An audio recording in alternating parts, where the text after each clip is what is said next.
Seperti rusa rindu sungaimu, jiwaku rindu engkau. Kaulah Tuhan hasrat hatiku, ku rindu menyembahmu. Engkau kekuatan dan perisaiku, kepadamu aku berserah.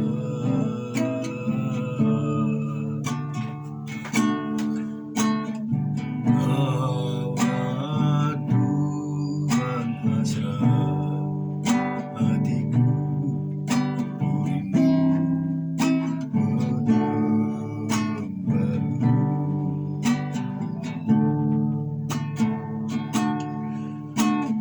Seperti rusa rindu sungaimu, jiwaku rindu engkau. Kaulah Tuhan hasrat hatiku, ku rindu menyembahmu.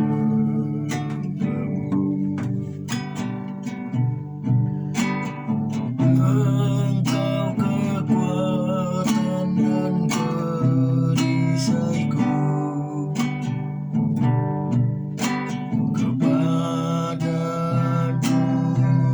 aku berserah.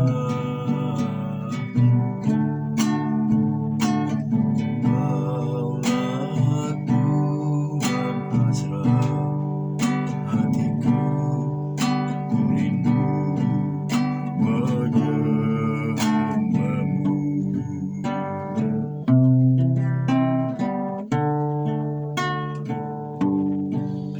Haleluya,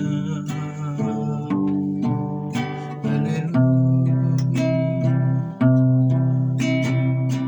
Oh, ajaib kami sembah. Terima kasih Roh Kudus, oh Allah yang luar biasa.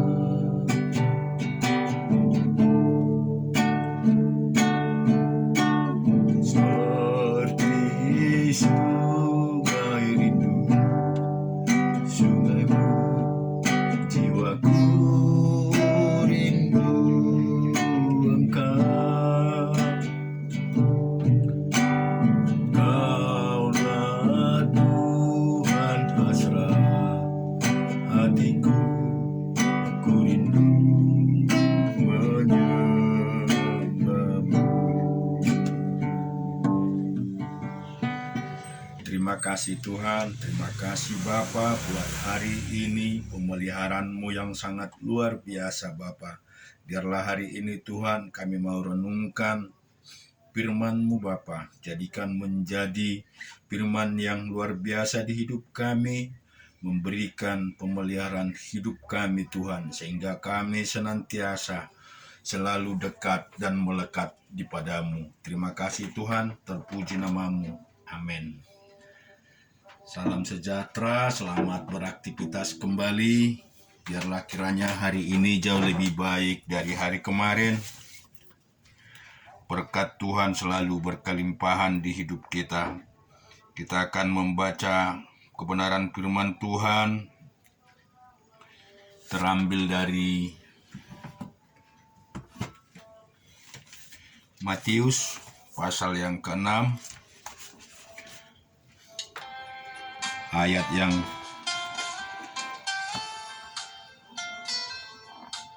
(16 sampai 34).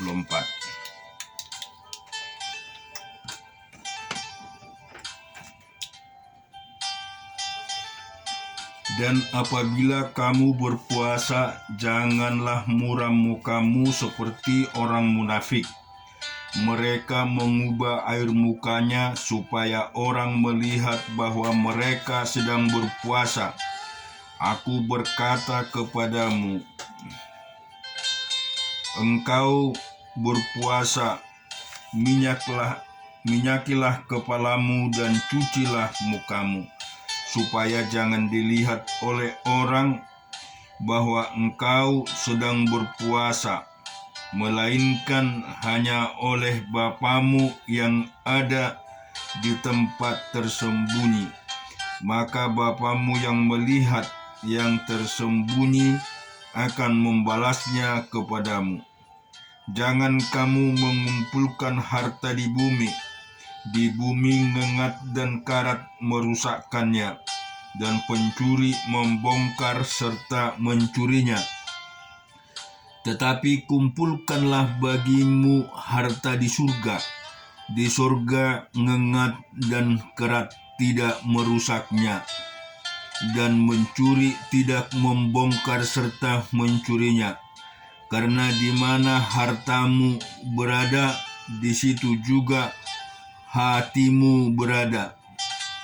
Mata adalah pelita tubuh.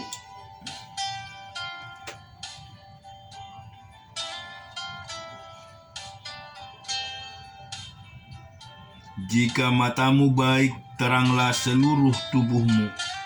Jika matamu jahat, gelaplah seluruh tubuhmu.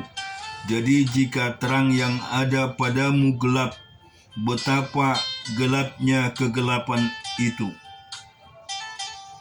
Tak seorang pun dapat mengabdi kepada dua tuan, karena jika demikian ia akan benci yang seorang dan mengasihi yang lain, atau ia akan setia kepada yang seorang dan tidak mengindahkan yang lain. Kamu tidak dapat mengabdi kepada Allah dan kepada Mammon.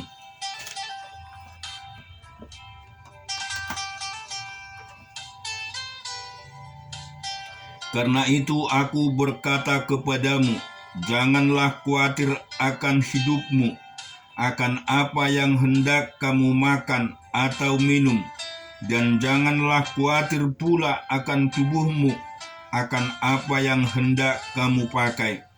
Bukankah hidup itu lebih penting daripada makanan, dan tubuh itu lebih penting daripada pakaian? Pandanglah burung-burung di langit, yang tidak menabur dan tidak menuai, dan tidak mengumpulkan bekal dalam lumbung, namun diberi makan oleh Bapamu yang di surga. Bukankah kamu jauh melebihi burung-burung itu? Siapakah di antara kamu yang karena kekhawatiran dapat menambah sehasta saja pada jalan hidupnya?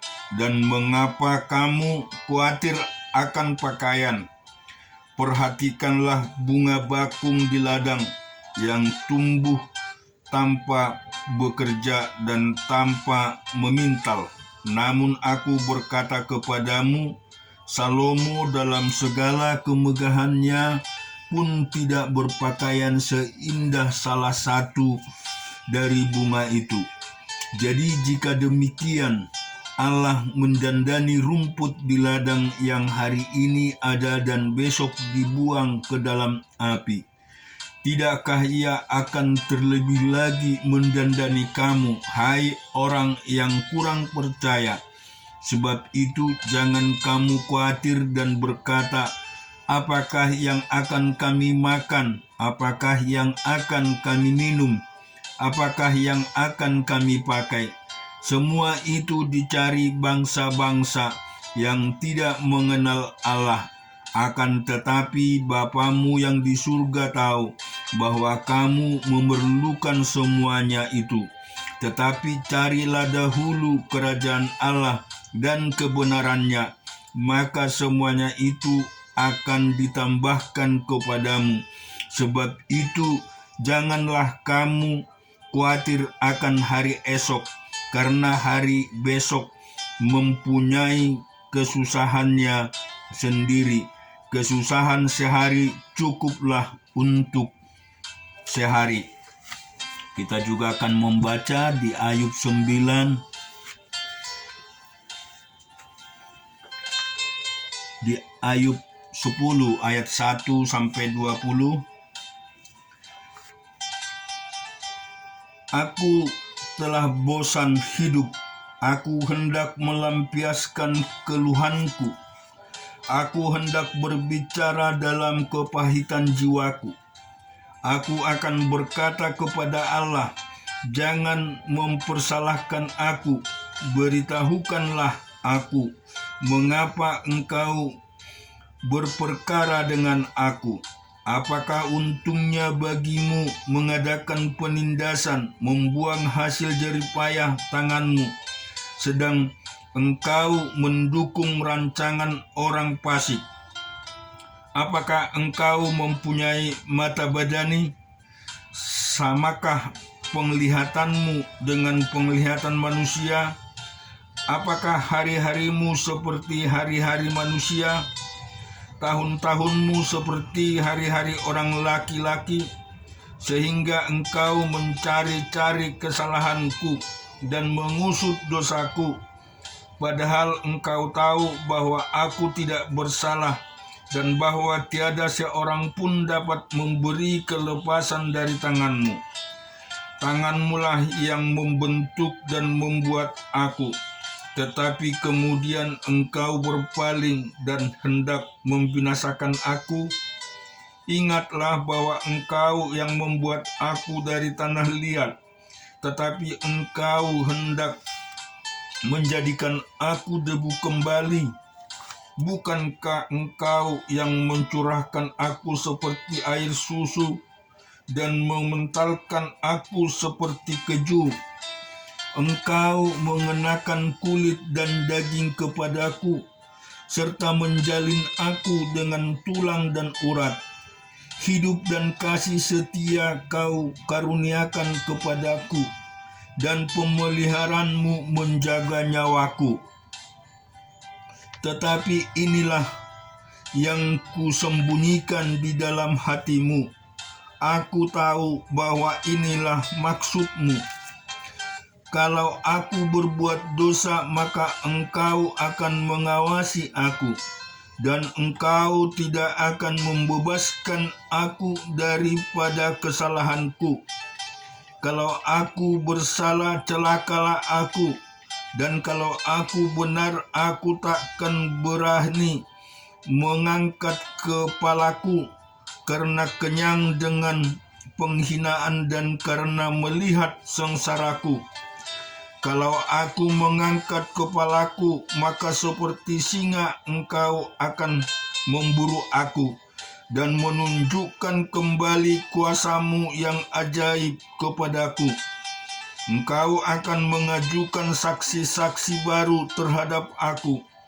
Engkau memperbesar kegeramanmu terhadap aku dan masukkan pasukan baru, bahkan bala tentara melawan aku. Mengapa engkau menyebabkan aku keluar dari kandungan? Lebih baik aku binasa sebelum orang melihat aku. Maka aku seolah-olah tidak pernah ada. Dari kandungan ibu aku langsung dibawa ke kubur. Bukankah hari-hari umurku hanya sedikit?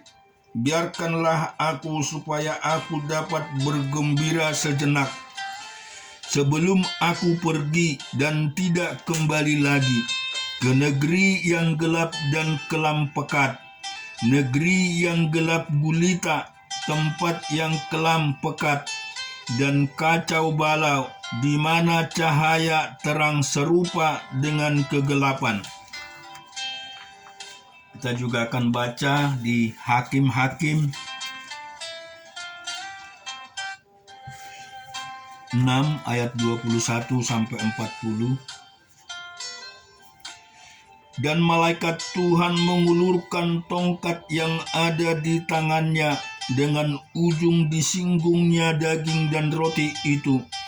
Maka timbullah api dari batu itu dan memakan habis daging dan roti itu.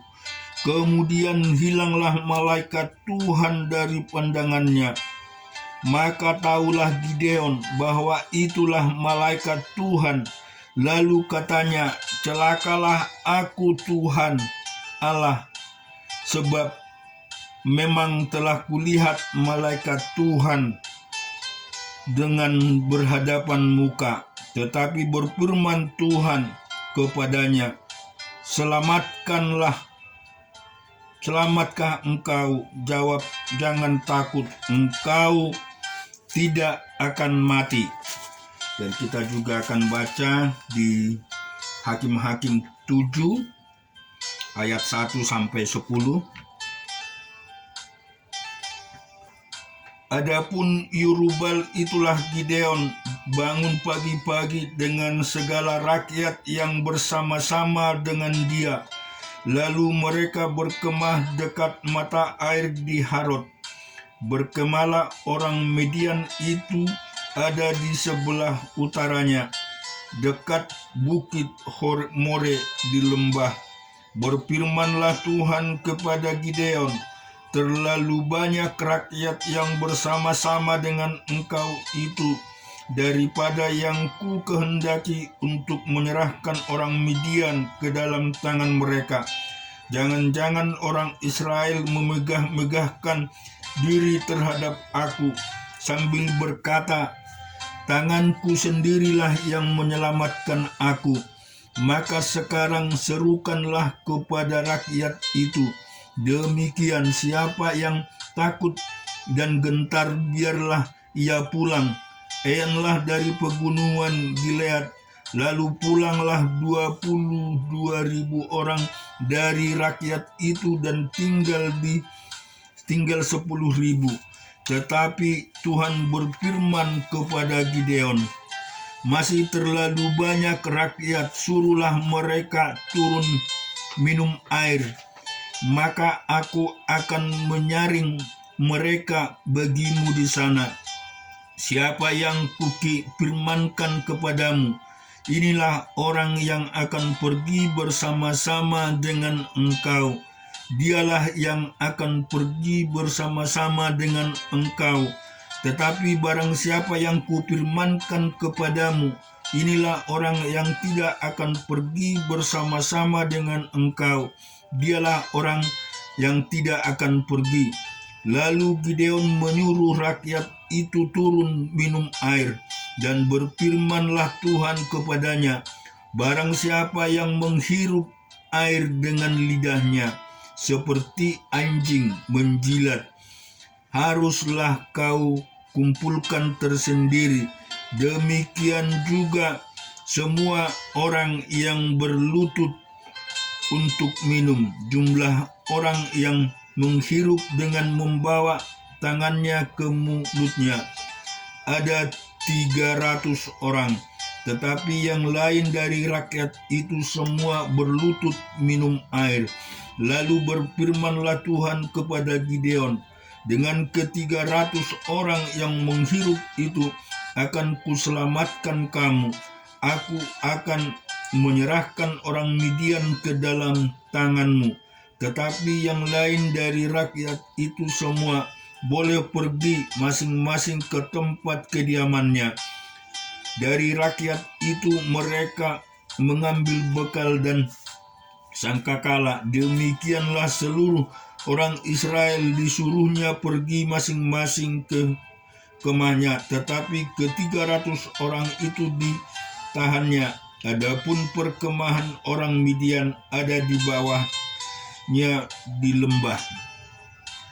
Pada malam itu berfirmanlah Tuhan kepadanya, bangunlah, turunlah menyerbu perkemahan itu, sebab telah kuserahkan itu ke dalam tanganmu. Tetapi jika engkau takut untuk turun menyerbu, turunlah bersama dengan Pura bujangmu ke perkemahan itu. Kita juga akan membaca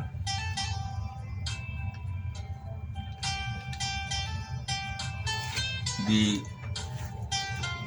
Keluaran 28 ayat 21 sampai 43. Sesuai dengan nama para anak Israel, permata itu haruslah 12 banyaknya, dan pada tiap-tiap permata haruslah ada diukir seperti meterai nama salah satu suku dari yang ada 12 itu. Juga harus kau buat untuk tutup dada itu untai berpilih yang buatannya sendiri, tali berjalin dari emas murni. Di ayat pasal 29 kita baca ayat 1 sampai 10. Inilah yang harus kau lakukan kepada mereka untuk menguduskan mereka, supaya mereka memegang jabatan imam bagiku. Ambillah seekor lembu jantan muda dan 2 ekor domba jantan yang tidak bercela, roti yang tidak beragi, dan roti bundar yang tidak beragi, yang diolah dengan minyak, dan roti tipis yang tidak beragi, yang diolesi dengan minyak dari tepung gandum yang terbaik. Haruslah kau buat semuanya itu. Kau taruhlah semuanya dalam sebuah bakul, dan kau persembahkanlah semua dalam bakul itu. Demikian juga lembu jantan dan kedua domba jantan itu. Lalu kau suruhlah Harun dan anak-anaknya datang ke pintu kemah pertemuan, dan haruslah engkau membasuh mereka dengan air.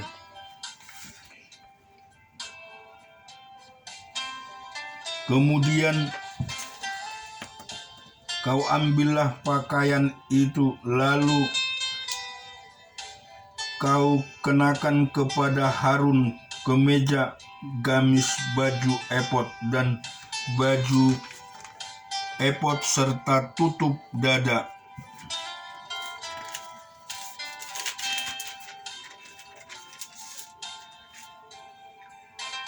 Kau buatkanlah sabuk baju efod kepadanya. Kau taruhlah serban di kepalanya, dan jamang yang kudus kau bumbuh pada serban itu.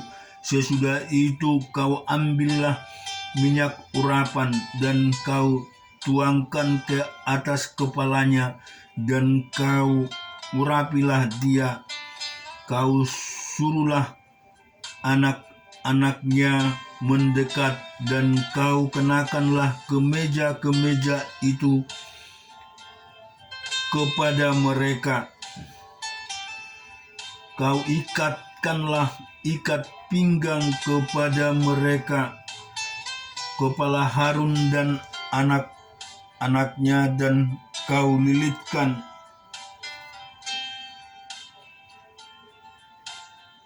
destar itu kepada kepala mereka. Maka merekalah yang akan memegang jabatan imam. Itulah suatu ketetapan untuk selama-lamanya. Demikianlah engkau harus mentadbiskan Harun dan anak-anaknya.